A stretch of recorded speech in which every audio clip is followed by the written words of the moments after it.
पंजाब केसरी में आप सबका स्वागत है। मैं हूं चंद्रशेखर धरनी। हरियाणा कांग्रेस के प्रभारी विवेक बंसल जी चंडीगढ़ में मौजूद हैं। इनसे बातचीत करेंगे कई अहम इश्यूज और ताजे राजनीतिक हालात पर, कांग्रेस की रणनीति पर। सबसे पहले बंसल साहब, आपका स्वागत है पंजाब केसरी में। जी बहुत बहुत धन्यवाद। बंसल साहब, जिस प्रकार से अगर देखा जाए, किसानों का मुद्दा सबसे पहले मैं लूँगा कि किसानों के मुद्दे में अभी सरकार जो शहीद का दर्जा देने में, मुआवजा देने में, नौकरी देने में, उनकी डिमांड्स पर कहीं ना कहीं अड़ी हुई है, रुकावट आ रही है, मामला हल नहीं हो रहा। देखिए, सरकार की ये कार्यप्रणाली ये रही है कि हठधर्मिता, इसका एक ये कहा जाए कि पर्याय बन गई है सरकार की, तो कोई इसमें अतिशयोक्ति नहीं होगी। और कृषि बिलों के संदर्भ में भी आपने देखा कि 1-1.25 साल तक ये बिल्कुल इनके कानों में जूं नहीं रेंग रही थी। और हमारे नेता आदरणीय राहुल गांधी जी ने शुरू में ही कह दिया था कि कृषि बिल तो ये वापस लेंगे, और देर आए दुरुस्त आए, मैं तो यही कहूँगा, वापस लिए। इसमें भी यही होगा। देखिए, इसमें भी जहाँ इन्हें राजनीतिक लाभ दिखता नज़र आएगा, चुनाव के आसपास ये करेंगे, ये फैसला लेंगे, तो ये कोई ख़ास बात नहीं है। और ये इनकी संवेदनशीलता को भी दिखाती है, मानवीय संवेदनशीलता। किसी की जान माल की इन्हें कोई परवाह नहीं रहती। आपने मुख्यमंत्री का भी, जब आपने जो उनका वक्तव्य था उस दौरान, जब किसानों की मृत्यु की बात की गई, जो कृषि उसमें कानून के संदर्भ में जिनकी जिनकी मौतें हुई, तो उन्होंने कहा उसको छोड़िए, आगे की बात कीजिए। तो ये इनका एक मानवीय दृष्टिकोण, बड़ी बात, बहुत बहुत बड़ी बात करते हैं ये लोग, राष्ट्रीयता की बात, राष्ट्रवाद की करते हैं।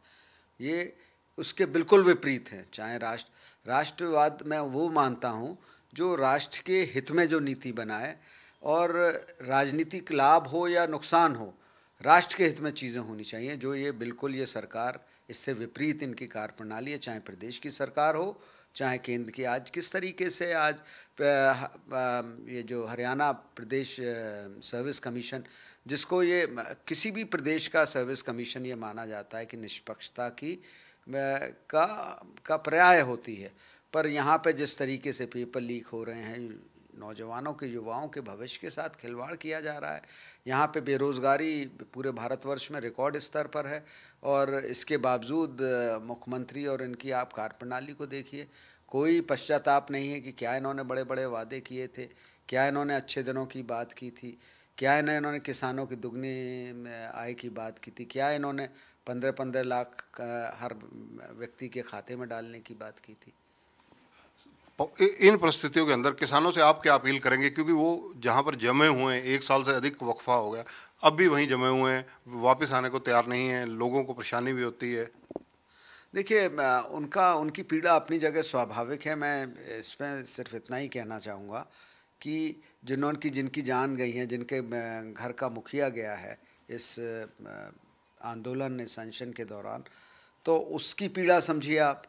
और कहीं तो उसके आंसू पूछने होंगे ना, और आप आंसू पूछने तक को तैयार नहीं है, आप इस पर कोई वक्तव्य देने तक को तैयार नहीं है। संसद का जब अधिवेशन शुरू हुआ, क्या ये मानवीय दृष्टिकोण नहीं होना चाहिए था कि उनको प्रति भी श्रद्धांजलि सदन अर्पित करता, जो शहीद हुए हैं उनको, जो इस आंदोलन में, एक तरफ आप किसान को कहते हैं अन्नदाता कहते हैं, एक तरफ आप आत्मनिर्भर का आप स्लोगन देते हैं।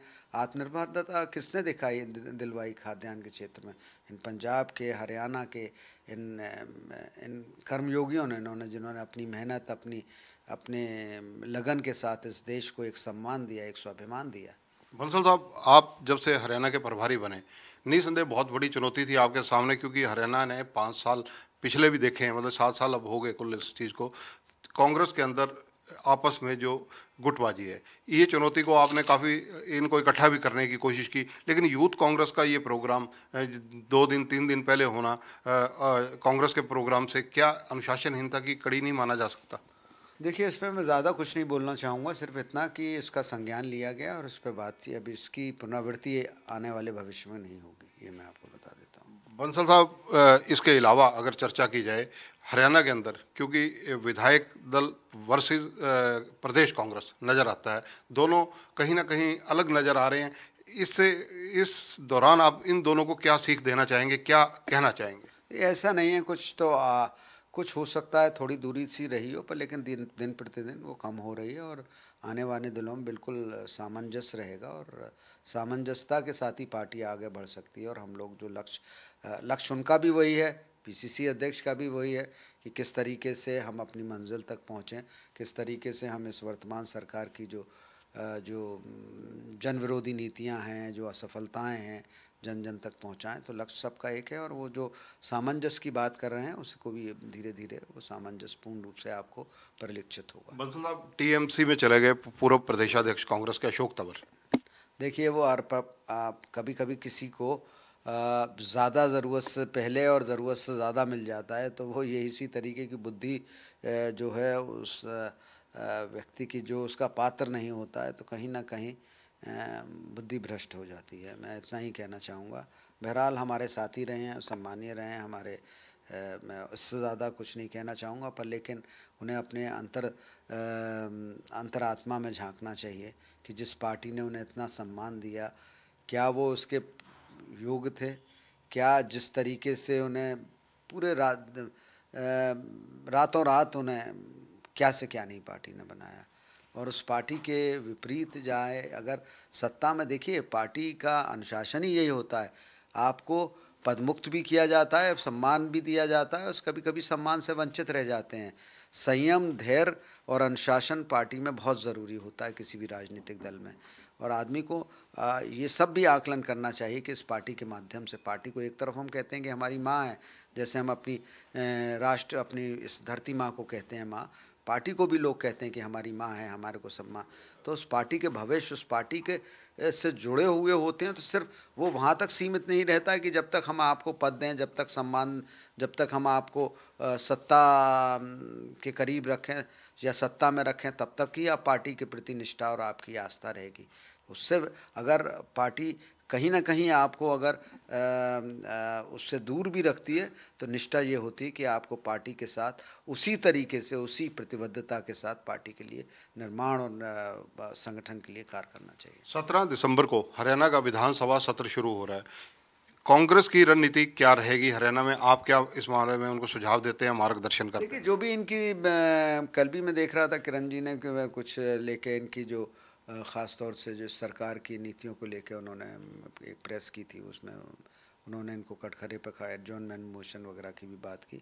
और जो सत्ता हमारे जो इसके विधान सभा के जो कांग्रेस विधानसभा के जो अध्यक्ष हैं, हम कांग्रेस के विधान दल के जो नेता हैं आदरणीय भूपेंद्र सिंह हुड्डा जी, वो रणनीति तय करेंगे और सक्षम है, अपने आप में अनुभवशाली हैं कि क्या करना है, और वो कर रहे हैं, अपने दायित्व को निर्वाह कर रहे हैं। मतलब साहब, कांग्रेस संगठन की बात की जाए, प्रदेश में कांग्रेस संगठन आखिर खड़ा क्यों नहीं हो पा रहा, जबकि आपने इस मामले में काफ़ी सार्थक प्रयास शुरू से किए हैं? इनको व्यवहारिकता कब मिलेगी? देखिए, व्यवहारिकता बहुत जल्द मिल जाएगी। मैं बार बार यही कहता आ रहा हूँ कि बहुत जल्द मिलेगी। किसी ना किसी कारण से कोई ना कोई जो देखिए, राष्ट्रीय पार्टी के साथ दिक्कत क्या होती है, उसका प्रदेश का भी जो प्राथमिकता, प्रदेश से ही सब राष्ट्र बनता है, पर लेकिन कभी कभी जो और प्रदेशों में जो गतिविधियां हो जाती हैं, राजनीतिक घटनाक्रम हो जाते हैं, उसके कारण अवरोधक उत्पन्न हो जाते हैं।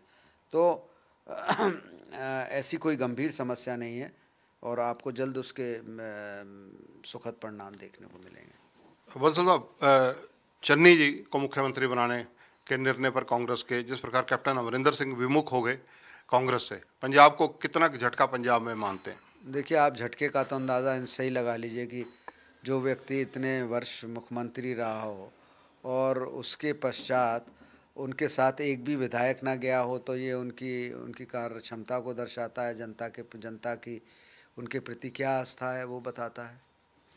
प्रियंका गांधी और राहुल गांधी जब से एक्टिवली पार्टिसिपेट कर रहे हैं, ये डिसीजन जो पंजाब का हुआ, ये बहुत बड़ा डिसीजन माना जा सकता है। कई स्टेट्स में एग्जाम्पल भी बन सकता है। तो अगर हरियाणा में स्थिति यथावत रहती है, तो क्या हरियाणा में भी ऐसे डिसीजन हो सकते हैं? देखिए, ये पार्टी नेतृत्व का निर्णय होता है, फैसला होता है, उनका विवेक होता है कि पार्टी को किस समय क्या निर्णय लेना है। तो ये उनके विवेक पर है। मैं ये कहूँ कि भविष्य में ये होगा या ये नहीं होगा, वो जिस तरीके से घटनाक्रम होंगे उसके अनुरूप वो फैसला लेंगे। धन्यवाद विवेक बंसल जी, हमारे से बातचीत करने के लिए। तो ये हैं विवेक बंसल, हरियाणा प्रदेश कांग्रेस के जो प्रभारी हैं। इन्होंने इशारों में, देखिए, सहजता से, सरलता से और शांत स्वभाव के जिस प्रकार से इनका व्यक्तित्व है उसी प्रकार से एक इशारों में बहुत बड़ी बात कह दी। इन्होंने कहा है युवा कांग्रेस का जो प्रदर्शन पिछले दिनों हुआ था उसकी पुनरावृत्ति, ऐसी चीज़ों की पुनरावृत्ति हरियाणा के अंदर दोबारा देखने को नहीं मिलेगी। ये एक तरह से अगर देखा जाए तो संकेतात्मक चेतावनी भी है और साथ ही साथ अनुशासन बनाए रखने के लिए पार्टी के अंदर चाहे वो युवा विंग हो या अन्य कोई छात्रों का विंग हो, सबके लिए एक सीधा संदेश विवेक बंसल का। कैमरामैन संजय सिंह के साथ चंद्रशेखर धरनी, पंजाब केसरी टीवी, चंडीगढ़। हमसे जुड़े रहने के लिए हमारे YouTube चैनल को सब्सक्राइब करें और नई वीडियो की नोटिफिकेशन के लिए बेल आइकॉन को दबाएं। अगर आप ये वीडियो Facebook पर देख रहे हैं तो लाइक जरूर करें और ज्यादा से ज्यादा शेयर करें। धन्यवाद।